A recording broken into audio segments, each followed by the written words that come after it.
Can I open them now? Yes, open your eyes. Perfume.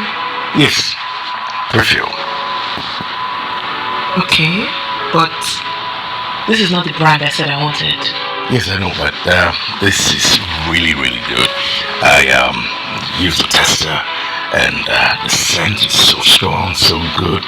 Something that can last for over 48 hours. You love it, babe. Okay, and how much did you buy for? So 20,000 naira. But it's really, really good. It was recommended, and babe, this is so good. You will love it. I'm telling you. God. EJ, my mates are buying and using perfumes that cost 200,000 naira and above, and you're buying a perfume that costs 20,000 naira? Do I look like a peasant to you? You're not a peasant, babe. And I bought it with love. I as your husband, I felt I surprised you. You, husband. When you fully become a husband, I will let you know. What? Hi guys, welcome back to my YouTube channel again. It's your favorite girl talk with Prush, and today I bring you another new movie. The name of this movie is called Not Enough. Now, this movie is starring Eddie Watson, Maurice, Ekama, Etim, Inyang, Nini Mbanu, Welenu Shengo, alongside other amazing actors, actresses, cast and crew. Now, before I go down to the movie in total, now do you know what is called Olojukokoro? Yes. Your eye is entering another person's sin. Envy, long truth. Yes, that is exactly what this movie is about. Lack of contentment. Now, a lot of people find themselves in this situation whereby they are being pressured. You're being pressured by your friends. You're being pressured by what you see on social media. You are being pressured of you're being pressured because of like the lifestyle you see other people living. And there's one thing I usually say: contentment is key, because contentment will save you from a lot of things, from a lot of bad vices. Because I feel like in this life, why many people get into situations that they are not meant to get into is because of contentment. I can remember reading a story online about a girl who said she wants the high and flashy life. So her friend told her that let's go to Dubai, and yeah, you will see men that will just give you money. And she thought, okay, maybe it's to just go to Dubai, have sex for one night, and the men give her all this money. Unfortunately for her, she was more like, I will call that thing, gang raped by a group of men in Dubai, just because of lack of contentment. If you had just stayed in your lane, you would have avoided that situation. Now, that same situation played out in this particular movie. Now, there are a group of friends, three friends. Two are married and one is single. Now, one of the friend um likes the like she showcases that she lives like the lifestyle, that kind of lifestyle that everybody wants, everybody dreams of having. Yes, she showcases on social media, showcases among her friends that, yes, I live that lifestyle.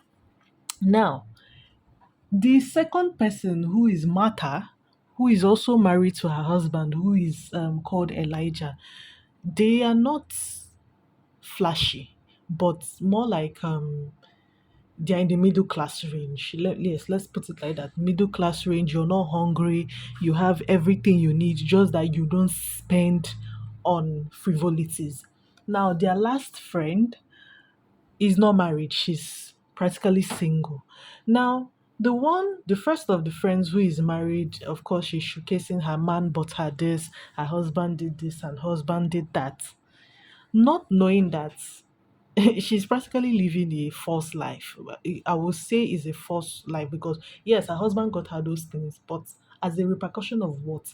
As a repercussion of beatings, he would beat her. As a repercussion of not spending enough time with her in their marriage, he would buy her those gifts as like consolation prize. Now, you, Martha, that has a husband that loves you, a husband that adores you, that will practically do and undo for you, he would you would go home and like practically put pressure on this man, telling the man that he's not doing enough. And even when he tries to like go out of his way to do things for you, you do not appreciate it because according to you, it's not in that range that you want. Now she was saying, let's take for instance, she was saying like she wants a wig that cost millions of naira, and he's telling her, okay, you can as well. There are other hairs that are like 200,000, 150,000 that are also good hairs. You can use that. And no, she wasn't having it. He went ahead, bought her a perfume that was like 20,000. I've seen perfumes that are like less than 20,000 that have amazing scents. He bought her a perfume and she was like, no, how would she use that? That's nah, it's not up to her pedigree that her friends are using things that like perfumes of over 200,000 and all that. And don't get me wrong, I'm not saying it's bad to like have perfumes of 200,000, perfumes of 150,000. If you can afford it, why not? But if you cannot afford it, cut your coat according to your cloak. Okay? Cut it down. Don't live above your means. Don't live beyond what you can take. Like her husband was even trying to explain to her that, see, babe, it's not like I don't want to give you wigs of 1 million naira, perfumes of 200,000. It's just that I can't for now because I have invested this money into a business so that this business will yield us more money. And then in the future, we can enjoy all these things. But she wasn't having it now. If she wasn't having it now, nah, then whatever you were saying wasn't making sense. Now, it turns out that unfortunately her husband lost his goods. He lost a lot of money, so he was like down to dead broke. Now, you would expect that a wife, her husband loses this and is in great despair. You would expect that she would come in to console her husband or not, but no, she wasn't consoling him. She was rather saying that when he had all the money, he wasn't buying her all the frivolities that she wanted. Even she went down to the extent of saying it in front of her friends. And at that time, I shook my head and I was like, nah, you don't do this. She wasn't showing any sympathy or anything. Then she, through the connection of one of her friends, got like a contract that gave her like a lot of money. And you would expect that, okay, you have a contract that would give you a lot of money. Okay, help out your husband so that he can come back to like the stage he was before. No, she would not give him money. She would not give him money to restart his business. She would not cook. She wasn't doing anything. And at that point, I was like, what kind of callousness is this? Okay, it's different that, okay, maybe you're materialistic, but then doing it to your better half, that is like proper callousness. Okay, so her friend that was single would always advise her that, see, if I can see somebody that will even be giving me 1,000 naira perfume, I'll be very happy. I feel like your husband is trying. Why not like help out your husband again so he can get to where he was? But no, she wasn't having it. She was seeing her husband as useless. She was seeing her husband as he was not a romantic man. He wasn't this, he wasn't that, he wasn't that, he wasn't this. Then she now meets a guy, decides that she has fallen in love with the guy because the guy is giving her money, of course, giving her like all the things that she has dreamt of, not knowing that the guy she met was Maurice Sam. See the twist. Maurice Sam is actually a friend of her husband, who is Elijah. Now she meets Maurice Sam, starts to fall in love with Maurice Sam, continues to treat her husband with reckless abandon. And it turns out that Maurice Sam is actually married with two kids abroad. And he just came to Nigeria to like get some booty. Yeah. So at the end of the day, her husband caught her with Maurice Sam because obviously Maurice Sam was with his friend, and she had also given Maurice Sam a lot of her money.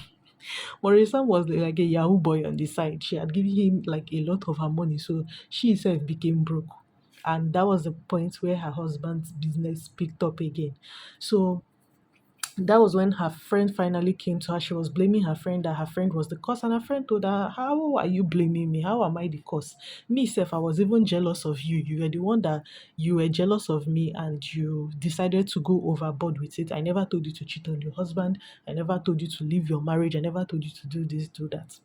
Then her friends went back to like try to beg the husband, and the husband was like, no, that he doesn't think he can do that any longer.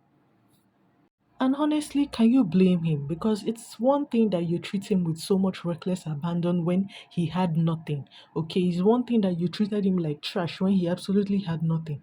But it's another thing that you cheated with his friend. And you know, men, they have a thing like if it was like a way outsider, I think it would even be easier for him to forgive her. But for the fact that it's his friend, men have that thing that once it's their friend, no, it's a no-go area, it's a no-no. So now, to me, I feel like this movie, number one lesson, learn to be contented with yourself.